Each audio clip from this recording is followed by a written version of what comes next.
Hey everybody, welcome back. I'm continuing my quest to string 300 rackets at home in 2025 with racket number 135, a Wilson Burn Spin or 100S that'll be strung with Poly Tour Pro 125 in black at 50 pounds per the client request.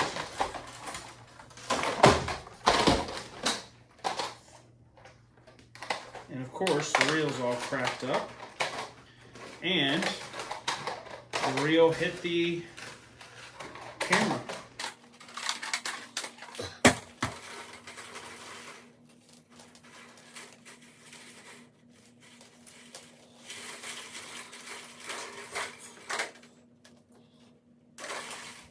All right, so this racket is an 1816, and one of the more interesting things about this racket is it has a couple shared holes on it at the top and at the bottom, but if you string it correctly, you end up without having any layovers on the sides. So I'm going to use the specialty pattern for this racket tonight and demonstrate the specialty pattern for this racket so that you can use it if you get one of these.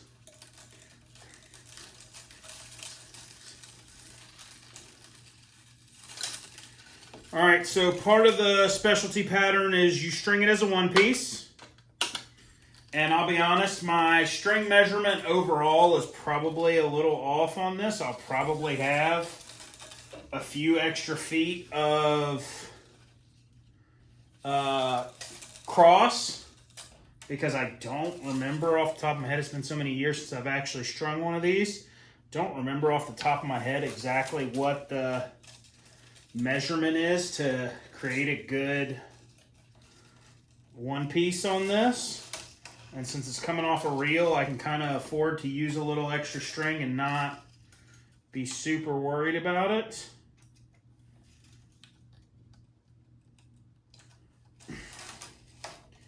Get this racket pre-woven, and then I'll flip the camera angle over to give a better view of kind of what's got to happen here to make this all work. It's not super complex, but it is specific to this racket and a couple other rackets. I mentioned in the video on the Yonex Speed MP that I released a few days ago that it can be strung with a specialty pattern, but I didn't have the time for it that day because the guy was waiting on the racket. And frankly, I kind of have to remember how to do the pattern as I do it.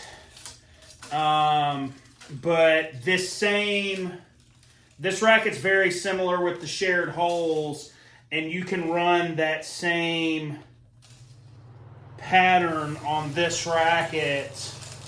And they were actually, I think, both released originally around the same time frame, where you ended up with a handful of rackets with some shared holes.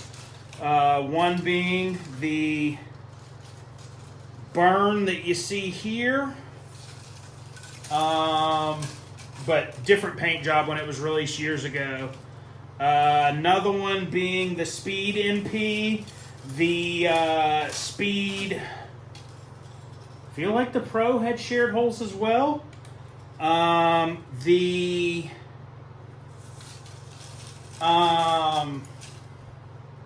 Instinct MP had the shared holes.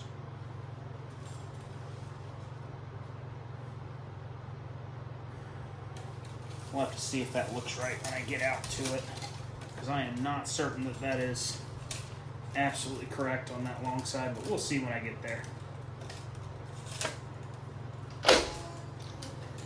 Get this first main under tension and shift it around, get a better view of this racket.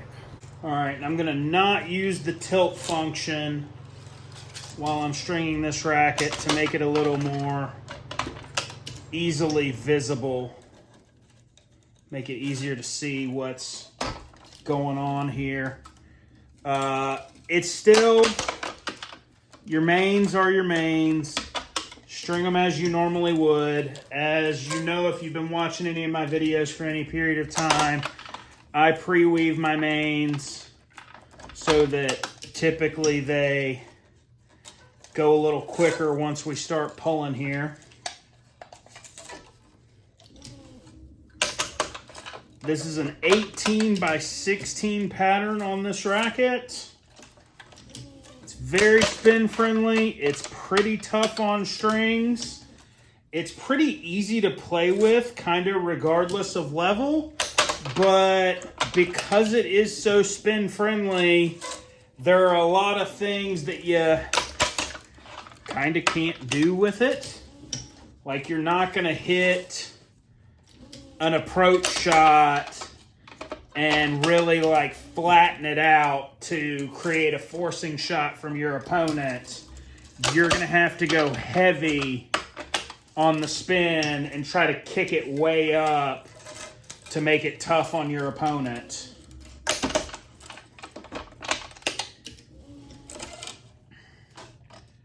That looks correct on the spacing.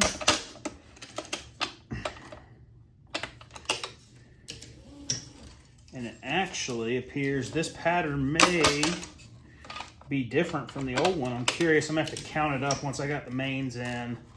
If this one actually has all the shared holes, or is this just a standard 1816 and they added some additional grommets and minorly changed the geometry here to make it all work? Because it used to have shared holes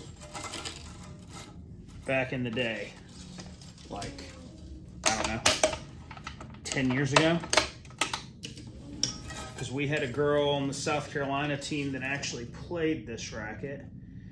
Yeah, that's too narrow. So maybe it does have a skip here.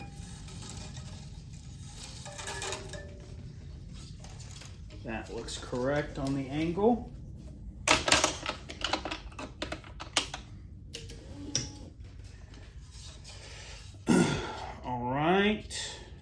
So let's see.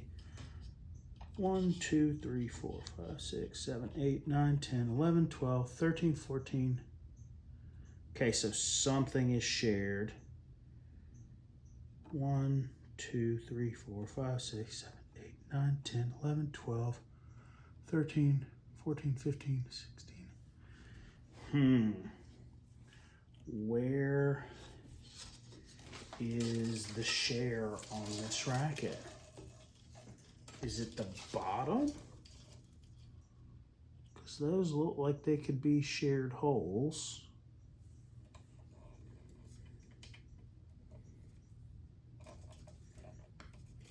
One, 2, 3, 4, 5, 6, 7, 8, 9, 10, 11, 12, 13, 14. That one looks like it's going to be too tight. Let me see. Do a quick Google and see where the actual shared holes are on this racket. All right, so after a quick Google, it is 7th throat and 8th throat that are shared. So 1, 2, 3, 4, 5, 6, 7, that one.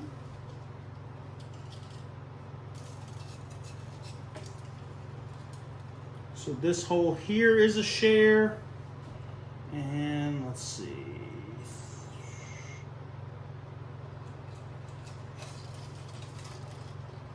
Had to think about which way I wanted to start it.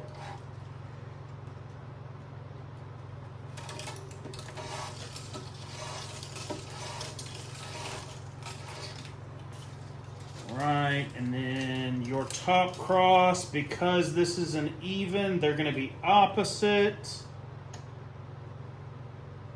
So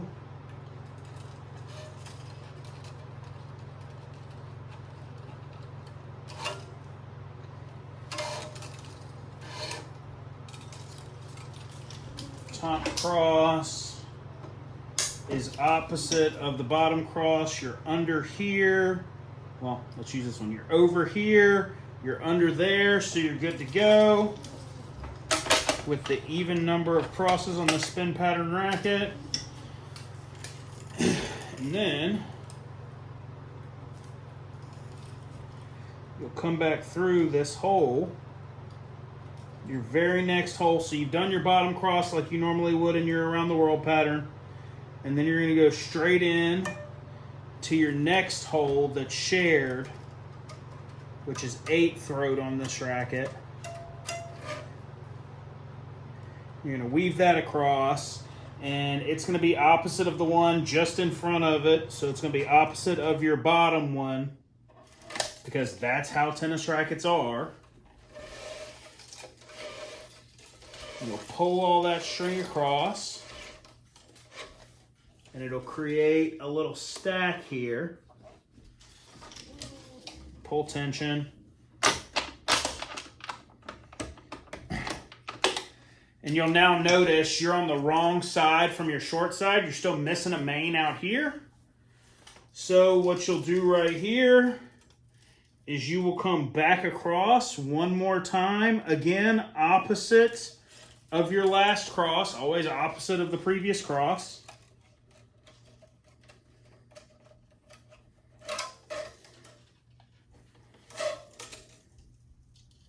And double check yourself just to make sure.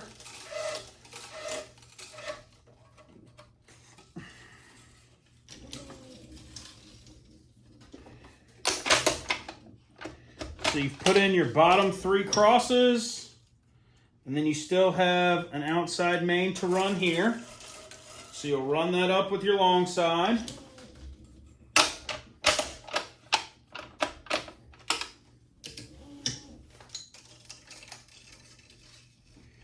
And then you'll use your long side to make your second cross here.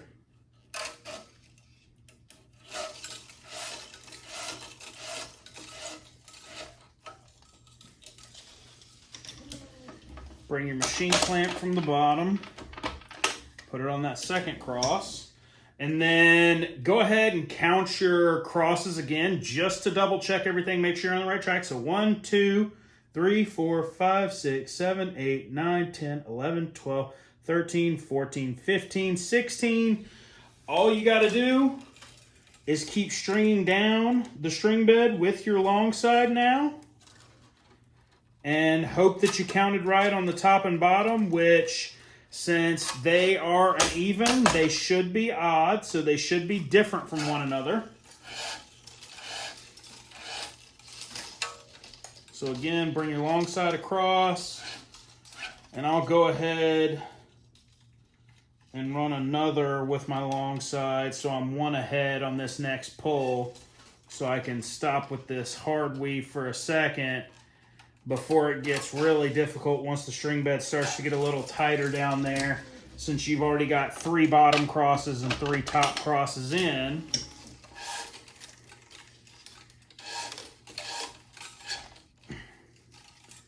And now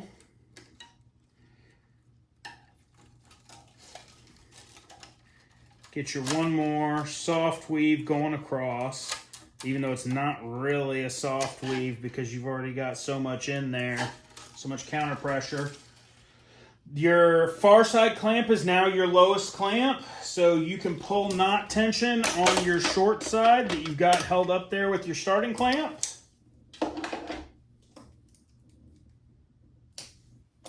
And cut it off. And then you will tie, you can either tie up or down. I'm going to tie down. Either way, you're going to end up with an open run. You're not going to end up with like a overlap on the outside.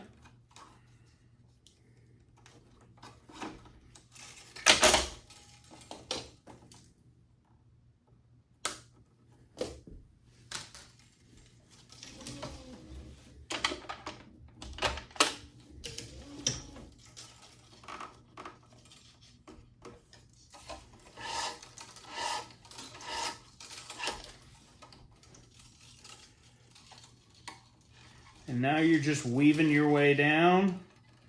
One weave is a soft weave because the strings are held out of place by the strings above it and the strings below it. So one weave goes pretty quick.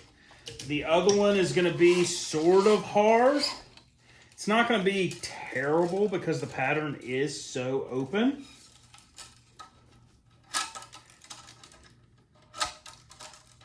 but it's not. This is your hard weave side, not nearly as easy as going the other direction. But with this particular racket, even having to Google the pattern real quick, since it hadn't been strung before and I couldn't just see it and couldn't remember it from years ago, to be honest, it still goes pretty quick just because it is so open. And that's your easy weave direction. It's already got it opened up for you.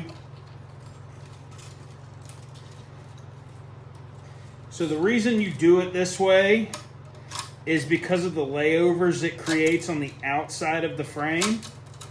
Because if you do it the traditional way, your mains tie off on this 18-16 down at the bottom. So you end up with some loose string down here on the outside that's doing nothing but really blocking these shared holes. Where doing it this way, you keep that string from blocking the shared holes because there's less of them.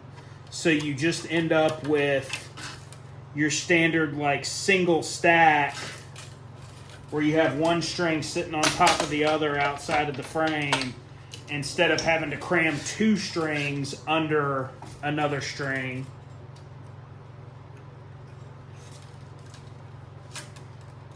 It just looks cleaner. There's not an incredible benefit that I truly know to being able to do this pattern other than it looks cleaner, because you're probably not going to be stringing for people that are asking for this specific pattern.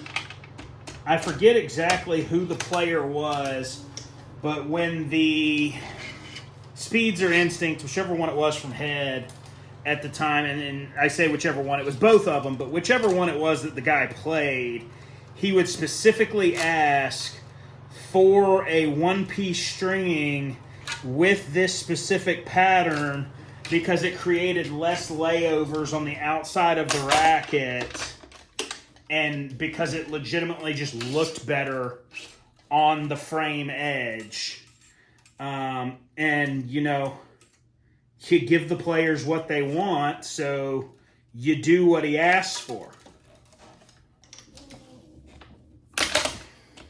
So typically you would end up with one person having to be pinned to those rackets for the entire tournament no matter what, because they may or may not have been the only person that actually knew how to do this at the time.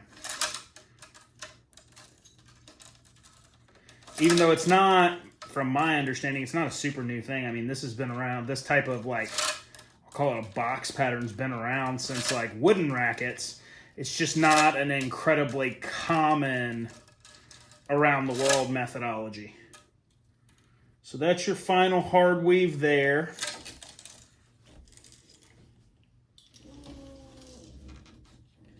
This string, because it's in the middle, will get double pulled, so I'll pull it at regular tension, then I'll pull it again at knot tension. So it pulls as much slack out of the string bed right there as possible since it's in the playable string bed. Release it, and then you have the option to go up or down on this. There's no real reason to go one way or the other except for the way you want your strings to stack out. And realistically, I'm going to go here because I want them to stack this way. I don't want to even have that little overlap where the main string turns that corner and comes up from the cross, because if I go down to tie off, I'm going to create a little overlap there. And I don't really want to.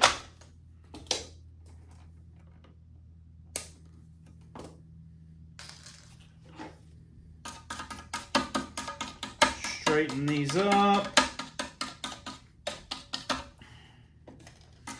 Again, nice easy racket to string. The 18-16, even though it's an 18 main, still super fast because realistically you save all your time doing less crosses.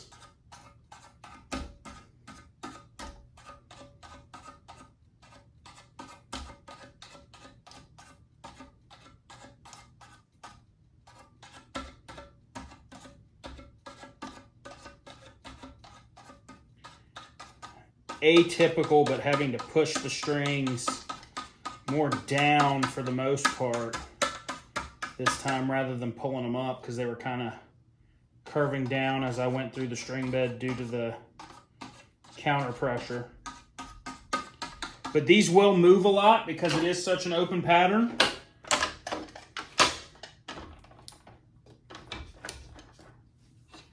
All right. And let's see here. Go ahead and mount this back. And we'll get the camera in and I'll show you what I'm talking about with these layovers here.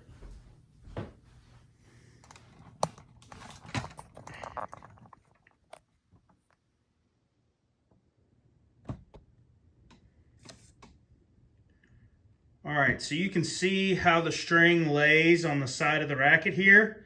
You create a stack here with that one string coming down and then the two strings under it with the crosses. So you just end up with the single stack on this side, and then every other opening is a single. Don't end up with a bunch of layovers. And then this is your tie off up here, where if I'd have gone down this way, I'd have had to go from here and I would have ended up there, covering that little loop there up.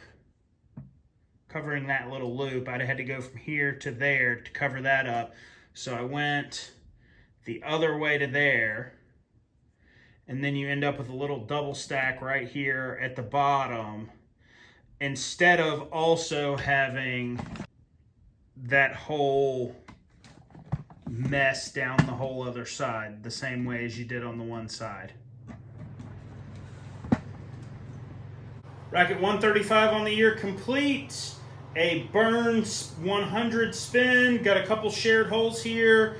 Ran the box pattern to cut down on your overlaps on the outside of the frame just to make it look a little cleaner. Solid racket, can be used at kind of any level, but again, really good for making balls because it's going to spin everything. Not incredibly good for necessarily finishing points because you're going to have a hard time flattening it out because the racket naturally wants to spin the ball. If you liked what you saw today, please like the video, subscribe to the channel so you'll see more of it. And if you would like to get your racket strung, please reach out. My website and Facebook will be in the description down below.